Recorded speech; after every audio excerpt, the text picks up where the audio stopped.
Kendrick Lamar, Mr. Morale, and the Big Steppers tier list review time, going through track by track, ranking them from S tier all the way down to trash, and then an overall score at the end. Let's not hang about. All right, first track on the album, United in Grief. An interesting opener, isn't it? And something that definitely sets the tone for the whole record without being anything particularly tuneful. I think on repeated listens, it's grown on me musically. I think the impact that it had on that first listen was quite profound. Just because, you know, who really makes music that sounds like this, that sets a tone like this? Is this cinematic? It's definitely not one of the ones that I'd pick out for a playlist from the track these days, but you get these types of tracks on Kendrick Lamar albums that aren't really designed for replayability. They aren't really designed even to be tuneful, to be something that you nod your head to. For that reason, I'll put it in B. I think it's a strong opener. I do think, like I say, it sets the tone perfectly, but nobody's going to be shouting about this one in their Songs of the Year list, I don't think. Up next then, N95, and I have been saying that on first listen, some of the more radio-friendly tracks, I guess you'd call them, or the more upbeat tracks, the bangers, didn't really connect with me on that first listen. If you go back and watch the first reaction, it was the more profound tracks that did. But over time, it's these ones, the N95s and some of the other ones we'll talk about in a minute, that really have stuck with me. And actually, as you learn when the drops happen, when the little ad-libs happen, they're the ones that really do stand out now. So N95 I actually think is one of the strongest songs on this record. Not only is it unusual and catchy in a way that, you know, Kendrick Lamar is quite unique in that respect. And also Baby Keem, in fact, who of course features on this track and in the video. There's all sorts of alternative meanings to this song. I didn't actually know what an N95 was because we don't call the mask N95 masks over here in England, so I didn't realise what that was until later. But you have the obvious stuff about the pandemic and the masks, but also the slightly more obvious stuff about taking masks off and showing your real face, showing your real personality, showing your real you. But also, on top of that, that kind of like showing the real you internally to yourself as well. Combine that with the unusual catchy sort of pounding melody to it. I think I'm going to put N95 into A, one of the best tracks on the record, definitely. Right, and Worldwide Steppers, an important track on the album. Again, much like United in Grief, not something that's quite as tuneful or catchy or radio friendly as many of the tracks on here. Not that it was ever designed to be, but one that, you know, this is one of those tracks that Mr. Morale and the Big Steppers needs in order to kind of construct its narrative, to construct its concept. While it's not one that I'd necessarily, again, pick out for a playlist or recommend that somebody listen to if they wanted a real taste of the album. Actually, that's not strictly true. Maybe I would, but the reason for that is because I think kind of more than United in Grief, there's some really interesting stuff going on musically on this track. It's very cinematic in terms of the actual instrumentation, that kind of sparse piano that comes in there, the strange almost, it's not chanting, is it? It's that, that's probably a terrible impression. You know what I mean? Kendrick sounds frantic on the track as well, and I really do think there are a few centerpiece tracks on this album in terms of the concept, not in terms of broader concept, but in terms purely of the concept of this album, this kind of like internal struggle, the therapy, the growth, and the dialogue between different parts of Kendrick's psyche. And for that reason, I do think Worldwide Steppers really does deliver. And what I love about this track actually is it's uniquely Kendrick. I mean, you could say that about everything. Nobody out there in kind of mainstream hip hop is trying to make music or even attempting to make music this unusual, this experimental, this challenging. I'd say the only artist really pushing similar boundaries in a different way would be Tyler, the Creator. I'm talking about mainstream hip hop stuff that does serious numbers. I actually really do like this track, and it's one of those ones that I sort of admire more than want to choose to go and listen to. But for that, it's got to go into A as well. Now, Die Hard didn't really do a great deal for me on first listen. The kind of melodic hook, it didn't really do a great deal. I think at that point, on that first listen, you can see it on tape, I'm so fixated and concentrated, especially in the first few tracks, and trying to figure out what this album is all about. It's a lot of pressure to try and get it right on the first listen of this Kendrick Lamar album. I kind of, as you'll see on the video, I kind of let myself off over time, just let the first reaction be what it was. But because of that, this song just, it kind of washed over me, do you know what I mean? The melodic hook, it kind of sounded similar to other music that's out there in a different way to a lot of the rest of the songs on here. I think Blast does a good job on the hook. It's really like sing-alongable, so you can sing along. Yeah, you know what I'm saying? It's one that I'll literally sing along to every single time that it comes out. I know some people hold this in really high regard. It's definitely not my favourite track on the album, but it has grown a little bit over time. So for me, I'd stick it in B for now. All right then, up next, Father Time. I thought on first listen, this was a really special piece of music when Kendrick gets into that kind of mindset, nobody can really compete with him. And on here we get this insight into his relationship with his father, something that he's actually spoken about before on previous albums, but also kind of like where he is as a father himself. And then the clever name of the title of the song being Father Time, the first verse is sort of kind of in a more broader and existential point of view, actually about the concept of time, which is madness in itself. So here we have Kendrick operating at the highest level in a way that basically nobody else can touch, but also that instrumental, that kind of classic sound to it, almost like something you might hear Ye spit over, almost. Sampha on the gorgeous, gorgeous hook. I absolutely love this song. I think it's one of the true standouts from the album, and I have to put it into S tier. And when we're talking Kendrick Lamar S tier, that is a very, very high bar indeed. So yeah, very special one. Rich Interlude's a weird one. Kodak Black's appearances on this album are strange. They do seem out of place, but I actually do think he does a decent job. He does a decent job on this Slightly Strange track, and he does a decent job later on Silent Hill, but realistically, I mean, I can't put this any higher than C. It does a job, it is a true interlude, but okay, let's move on. And then the song itself, Rich Spirit, I like the unusualness. I like how kind of like sparse some of the instrumental is, the kind of echoey, reverb, atmospheric elements to it. But apart from the whole bitch I'm attractive line, it's not something that really stands out for me. And over time, over multiple listens now, 10, 15 plus, whatever it is throughout this album, this is definitely not standing up there for me with Kendrick's top tier catalogue. So I'm also going to put that into C. A kind of forgettable track for me. We Cry Together up next. I love the fact that I caught the Alchemist beat. That is probably one of my favourite moments so far in this reaction journey, and you guys gave me a lot of props in the comments, which is cool from a kind of like egotistical point of view. But what's amazing about this song is the first time that you hear it, you get blown away by this slightly alarming, slightly funny, slightly, well, extremely intense performance between Kendrick and Taylor Page. And yet, over time, it actually works as a song, even though there's no real melody to it. Obviously, there's no hook, and the rapping is more of a performance art piece rather than traditional typical rapping. Yet everything still manages to fall into the pocket, and the beat and instrumental is so good from Alchemist that it just elevates it to something that's oddly listenable, despite the fact that you kind of say, well, it's not really even designed to be that. And because of that, I find myself, I honestly thought it would be a song that I might skip more often than not, in the same way that I would a You. I'm not saying I skip it every time. Actually, most of the time I put a Kendrick album on, my intent is to listen to it front to back, almost like putting on a film. We spoke about that with the Mallory's on the Excellent Videos. I was lucky enough to do with those guys, but I thought this one might be one that I skipped through because it is quite long as well, and not everybody always wants to listen to that. But it just works as a song, and it's kind of baffling for that respect. I think it's actually kind of an amazing piece as well, and you get different things out of the argument. And again, whether this is an insight into Kendrick actually arguing with Whitney, or it's something a little bit broader about the condition between a man and a woman in society right now, or again, it's Kendrick battling and fighting within his own mind and psyche. It's not entirely sure, probably a bit from all three, but yeah, amazing work and so innovative, so creative. It's an A track for me. Purple Hearts is a song that's grown on me. It was definitely my least favorite track from my first listen, I think, apart from some of the interludes. Listen, I'm not a huge just like R&B for the sake of R&B fan. You know that from me. Like, I like R&B, I like great singing, but it felt like a bunch of tracks that I'd heard from the 90s and 2000s that I never really connected with.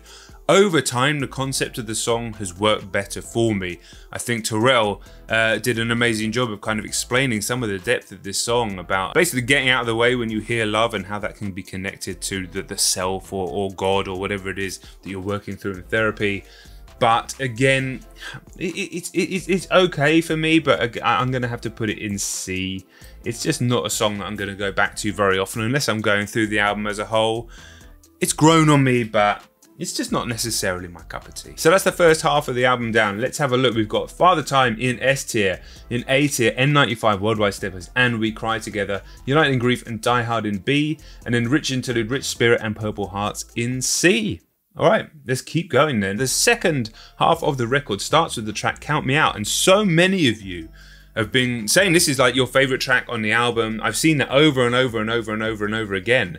And while I absolutely respect that opinion, and it's actually a track that I've just been searching for that connection with, that has clearly happened for so many of you guys, and it's just not really connecting for me in that same way. I think the track straddles the line quite well between being a bit of a head nodder and being something more conscious, more thoughtful. But I think because so many of you have rated it so highly, I'm like, well, come on, John, I must be able to connect with it in the same way, and it just isn't. Like the trap infused kind of hook in the middle, it's just okay for me, man, this track. Like, I do like it, but I think a lot of you would probably be putting it into your S and A's. I'm just going to put it into B for now. It just doesn't quite work for me in the same way it does. But on the flip side, the track Crown is just an absolute standout for me from this album. It's definitely like the central thematic part of the album, but again, I've heard that some people really can't stand the repeated refrain of "you can't please everybody," whereas that as like a centerpiece to the album really works for me. But just what I love about it is the strange. I mean, what hip hop music sounds like this? This like Wes Anderson-esque almost piano that drives the whole thing. It feels like a sort of an invite. An invitation into Kendrick's internal monologue, even more so. It's like we've gone one level deeper. The concept of heavy as the head that, well, here he says chooses to wear the crown as opposed to just heavy as the head that wears the crown, kind of admitting some accountability, if not guilt, if not responsibility for everything that he's kind of brought upon himself and everything that he wants to be, but ultimately deciding that this is the time where he really needs to look after himself and heal himself in order to even be able to think about healing everybody else, and having that conflict with the idea of putting himself first truly instead of putting other people first. Yet the conflict because he has done things that would be considered selfish, whether it's in his relationship or just generally throughout his life, and that kind of conflict between the two plays out on this track. It's very interesting, but also just sonically, it's a really kind of haunting and intense and quite a special track, I think. I don't know if I'm going to put it all the way up into yeah, fuck, it's going S. It's going S for me, because the first time I heard it was amazing, and then throughout that weekend, second, third, fourth, I was like, this might be the one, you know, like this is something. Comparing it to like How Much a Dollar Costs or even A Sing About Me, there are other tracks on this album that you probably compare to those songs better because they have like the broader concepts, the deeper themes. I don't know if an album so deeply personal and intense can necessarily have tracks that compare to those classic songs in the same way, because those songs are more external. And the internal nature of this, the ones that speak to me the most, they are generally just that little bit quieter. And Crown is a key example of that. Silent Hill, to me, is Kendrick at his weirdest, unusual Kendrick, yabbish Kendrick, saying bizarre things. Obviously, I can't repeat the hook to this song for obvious reasons, but I do love it. I love how unusual it is. I love the hiss, like, who on earth is doing that? Going from something as serious as Crown, as serious as Worldwide Steppers or United in Grief. I really, really love the fact that they sampled the Silence Pistol from GoldenEye N64 as part of the beat. And it's just a catchy track that breaks up some of the more serious nature of the rest of the album. If you go into it lyrically, it's actually a bit deeper than it may seem on surface level, but there's no moving away from how daft the track is. I like the track, man. I like the track. I don't love the track, but I like the track. For that reason, it's going into B for me. The Savior Interlude, I had a bit of controversy about this one because I kind of decided, perhaps unfairly, that despite the fact that it's all rapped by Baby Keem, that Kendrick wrote it. And if you go into the credits for the track, Kendrick has writing credits on this, along with Keem and some other people. I think perhaps I was wrong to just assume that because we don't know, and it may be mostly written by Baby Keem. I think the stuff that came out just before the album about a lot of Keem stuff being ghostwritten by Kendrick as well, perhaps coloured my early thoughts on this track. I still don't love it regardless. I'm still going to put it in C. I'm going to withhold my judgment on the fact that it's unfair of me to just say, oh, it's written by Kendrick. I still kind of believe that it is, just the style of the writing, the cadence of it and stuff. It's delivered really well by Keem, and I think Keem has, even if he's never written any of his music, which I don't believe to be true, his personality, his delivery, his charisma is still top tier. And I think there's a lot of unusualness and creativity in his music as well, which has actually gone back and kind of given Kendrick new life, maybe helped him break through his writer's block. There's probably a lot of give and take in that relationship. It's not all just being given from Kendrick, even if it did turn out that he did write this and write a lot of Keem's stuff. The track though, Savior, I really, really like this track. Setting the precedent at the beginning that he is not your savior, that J. Cole is not your savior, that LeBron James is not your savior, and sort of stating that to his audience and to the worldwide audience, I guess, and the importance of that, and probably also telling himself that as well. And when the beat kicks in later, it has a real kind of groove to it. It's one of the groovier and more stylish tracks musically as well on the album. And, you know, we get into some serious territory after this track. But yeah, this one again straddles that line between being conscious and really thought-provoking and actually being really fucking listenable. One of those ones that I would say, oh, check this track out, go and listen to this. But it has enough Kendrick weirdness as well. Yeah, I think it's a good track overall. I think it's an A track overall, not just a good track. It's an A track for me. Okay, and as we close out the sort of closing run of the record, things do start to get a bit serious. Auntie Diaries, obviously, probably the most controversial track on the album, almost certainly, telling the story of relatives that Kendrick has that are trans, and some of his perspective on the journeys that they went through, and then his perspective of how that's sort of pieced into his religion, the wider society and the culture that he's been involved with, punctuated with these quite strong use of the F word. I think artistically justified and artistically quite powerful, but as I said on the video of the Mallories, if you're triggered by those words, then it's not up to me to say that you shouldn't be, because I believe they're put in there for these artistic reasons, you know, like just take a step back and say, okay, I get it. If I am taking a step back and detaching and looking at it artistically, I think his use of that is justified to tell a side of a kind of secondary narrative within the track of his own personal struggles with what happened with the girl that he brought on stage to rap along to Mad City a while ago. Obviously went viral when he said that, you know, she couldn't say the N-word, and of course she shouldn't have said that, but at the same time I've always held the belief that Kendrick should have controlled that situation much better. And while I don't think Kendrick regrets saying to the girl that she shouldn't have said, I think he, you know, that was definitely the right move and he needed to at the time, he possibly perhaps regrets his role in what led to that situation, even though the whole thing was happening crazily quickly. And, you know, somebody should be educating the girl, hey, maybe don't go on stage and say that word at that length, at that time in front of that many people. I think the way he ties that in with everything else is interesting. I love the crescendo towards the end of this track as the strings come in, he brings it up and up and up. And while some people might disagree, I do think it's a strong and positive and uplifting track to have somebody in this position with this many eyes and ears on him, albeit slightly clumsily, but producing a you know, extremely pro-trans track in a world where, you know, anti-trans sentiment is extremely vocal and vociferous. So yeah, he may not have knocked it out of the park and done a perfect job, but I mean, I think the track is tremendous. It's going into A for me. Mr. Morale, despite it basically being a title track, is a track that I just keeps kind of disappearing out of my memory. It's actually produced by Pharrell as well, and it has a really nice trick in it, because obviously almost all of Pharrell's beats start with that familiar 4-beat repeat or 4-chord repeat, we know it. And you're thinking, well, where is that in this song? And it's actually done, not the very beginning of the song, but a little way in by Kendrick. He sort of shouts it. So it's kind of like almost like an inside joke type of thing. It's cool. I like this track, but again, I just find it strangely forgettable, despite the fact that it is a title track. I think being sandwiched in between Auntie Diaries and Mother I Sober, which we'll talk about in a second, is probably a lot of the reason for that. For that reason, I'm just going to put it into B, because I think I actually need to spend more time with this track, because you're always so knocked back by Auntie Diaries, and anticipating Mother I Sober, you know, that's not a song that you casually listen to either. So yeah, I need to spend more time with Mr. Morale, to be honest. I'll put it into B because I've got nothing bad to say about it, but yeah, want to spend more time with. Mother I Sober is a hell of a track. And it's extremely difficult listen, a very powerful listen, talking about specific history of abuse, a strange trauma which was put on him by his mother about an abusive uncle that never actually touched him but created a trauma nonetheless. And definitely one of the traumas that Kendrick has had to have been working on dealing with and becoming, having a relationship with himself through therapy and beginning to release. This is probably the only track on the album as well which starts to reach out to sort of slightly broader societal issues, talking about, yeah, generational trauma, generational abuse in Black America.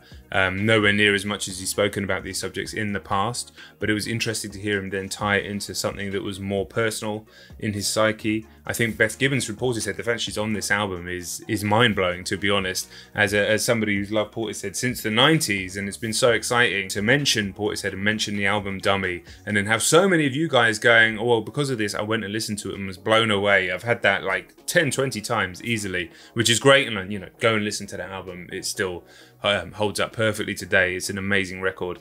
The fact that she's on this, having not really been around for like nearly 2 decades in terms of like, you know, mainstream music, is crazy to me. It's a hard listen, but like so many of Kendrick's best songs, they are hard listens. Do I think it is quite the level of How Much a Dollar Costs? Do I think it's quite the level of A Sing About Me? It's going to take more time. I think both of those songs have something slightly more impactful from sort of a musicality and instrumentation point of view than this track does. But this song really hits in a way that's incredibly intense, that perhaps even more so than those songs. You'll have different moments in your relationship with Kendrick's music that hit you in different ways. But I do think that this goes right up into the upper echelon of Kendrick's music. And so it'll be the 3rd track that I put into the S tier. Whew, it's a hard going track. And then the closer, man, Mirror, which is a beautiful song where, yeah, he basically decides, much like, it's like a counterpoint to Crown. I know there's a whole theory where every song mirrors back sort of into each other between the 2 albums. I've seen that. I like that as a theory. Some of the explanations around why for each song don't work for me at all. I'm not 100% sold on that theory. Maybe somebody's written a better essay about it since to really get into the themes, and then that would back it up a little bit more for me. I Choose Me, I'm Sorry is something that he's really had to come to terms with, and is perhaps his final and ultimate breakthrough in this therapy. Whether that goes on to mean that he doesn't make any more music, whether that ties into the fact that it ties into Savior as well, perhaps, where he's, you know, truly having to look after himself in order to heal everyone around him. Of course, the breaking of the generational curse as well at the end of Mother I Sober, which he's thankful by his wife and his children in a beautiful moment. That is also like carries on into Mirror. They're kind of like a part 1 and part 2, in my opinion, tracks. I think it's a brilliant closer.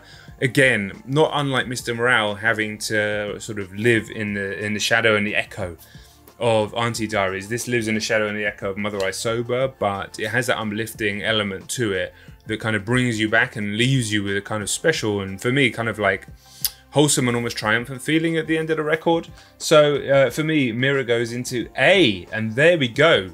Let's wrap it up then. S tier, Father Time, Crown, Mother I Sober. A, N95, Worldwide Steppers, We Cry Together, Savior, Auntie Diaries, and Mirror. In B, United in Grief, Die Hard, Count Me Out, Silent Hill, Mr. Morale.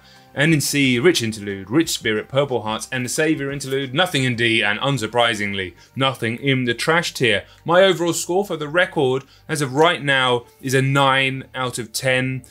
To compare it to the rest of Kendrick's discography, I'm not prepared to do that just yet. I put out a tweet saying you shouldn't score it for 6 months. Okay, I got a bit of grief for that, but what I meant is I will really know how I feel and how I sit with this record.